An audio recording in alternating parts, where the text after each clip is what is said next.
नमस्कार किसान भाइयों, किसान कोश में आपका स्वागत है। आज के वीडियो में हम एक बहुत बड़ी समस्या पर बात करेंगे। पश्चिम और उत्तर भारत में इस समय फसलों पर टिड्डी दल का हमला हो रहा है, जो पिछले 30 सालों में भारत में आया सबसे भयंकर टिड्डी दल का हमला है। इस वीडियो को ध्यान से देखिए और समस्या की गंभीरता को समझते हुए बचाव के उपाय जान लीजिए। सबसे पहले समझिए टिड्डी दल क्या है। टिड्डी दल का मतलब है टिड्डी का समूह, जिसमें करोड़ों की संख्या में टिड्डी हवा की दिशा में 20 किलोमीटर प्रति घंटे की रफ्तार से दिन के समय उड़ते हैं और एक दिन में 125 किलोमीटर तक की दूरी तय कर लेते हैं। आकार के हिसाब से बात करें तो एक टिड्डी दल 1 किलोमीटर से लेकर सैकड़ों किलोमीटर तक के आकार का हो सकता है। 1 किलोमीटर के आकार में 5 करोड़ तक टिड्डी हो सकती हैं। एक वयस्क टिड्डी प्रतिदिन अपने वजन के बराबर हरी पत्ती और फसलें खा सकती है। मनुष्य के भोजन के अनुसार बात करें तो 1 किलोमीटर के आकार का 5 करोड़ संख्या का टिड्डी दल एक दिन में लगभग 35,000 मनुष्यों के भोजन के बराबर हरी पत्तियां खा सकता है। अर्थात दिन के समय उड़ने वाला टिड्डी दल रात के समय कई हज़ार एकड़ की फसल एक रात में चट कर जाता है। फिर अगली सुबह हवा की दिशा में ये दल आगे की ओर बढ़ जाता है। टिड्डी और मनुष्यों पर हमला नहीं करता, ये केवल हरी फसलों और पत्तियों को खाता है। इसलिए किसान भाई समस्या की गंभीरता को समझें और बचाव की तैयारी कर लें। वर्तमान में बात करें तो 28 मई 2020 तक टिड्डी दल से भारत में राजस्थान, उत्तर प्रदेश, मध्य प्रदेश और महाराष्ट्र के कई जिले प्रभावित हुए हैं। भविष्य में पंजाब, गुजरात और दिल्ली भी प्रभावित हो सकती है। टिड्डी के भोजन की बात करें तो टिड्डी मुख्यतः हरी पत्तियों, घास को खाती है।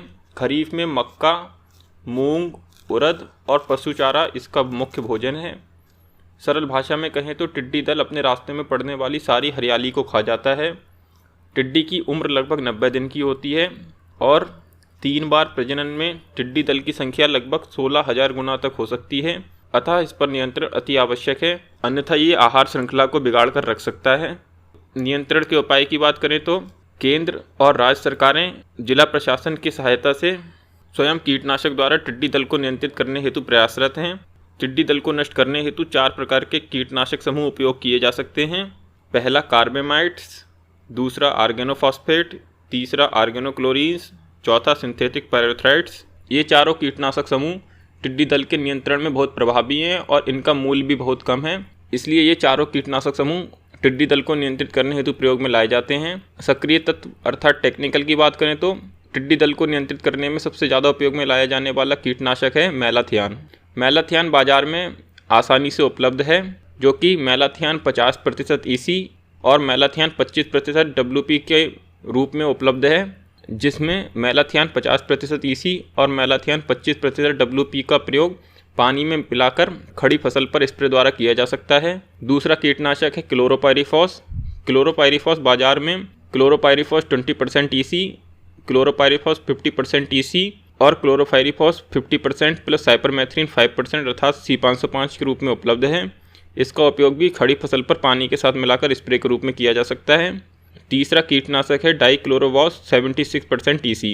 ये तीनों कीटनाशक ऑर्गेनोफॉस्फेट समूह के कीटनाशक हैं। सिंथेटिक पायरेथ्राइड समूह में बाइफेंथ्रिन, साइपरमेथ्रिन, डेल्टामेथ्रिन, लैम्डासाइहलोथ्रिन का उपयोग अन्य कीटनाशक के साथ मिलाकर किया जा सकता है। इन कीटनाशकों के उपयोग की मात्रा इनकी संरचना और सक्रिय तत्व के संगठन पर निर्भर करती है। अगर आपके क्षेत्र में टिड्डी दल का हमला होने की संभावना है तो जिला प्रशासन और कृषि विभाग अपने स्तर पर कीटनाशकों का प्रयोग कर टिड्डी दल को नियंत्रित करने का प्रयास करेगा। और अगर टिड्डी दल का हमला हो चुका है तो जिला प्रशासन इस पर व्यापक रूप से कार्य कर रहा होगा। इस वीडियो में बताए गए कीटनाशक केवल आपको जानकारी देने के उद्देश्य से बताए गए हैं और टिड्डी दल के बारे में अधिक जानकारी पाने हेतु एवं नियंत्रण के उपाय हेतु अपने जिले के कृषि विज्ञान केंद्र और कृषि विभाग से आप संपर्क कर सकते हैं। वर्तमान समय में टिड्डी दल का हमला भारतीय कृषि के लिए एक बड़ी जटिल समस्या है। इस वीडियो को जितना हो सके उतना अपने मित्रों में और अन्य किसान भाइयों में शेयर करिए, ताकि उनको भी इस विषय में जानकारी प्राप्त हो सके। अगर आपका इस वीडियो से संबंधित कोई प्रश्न हो या आप कोई अन्य जानकारी प्राप्त करना चाहते हो तो कमेंट में हमें बता सकते हैं। जय हिंद।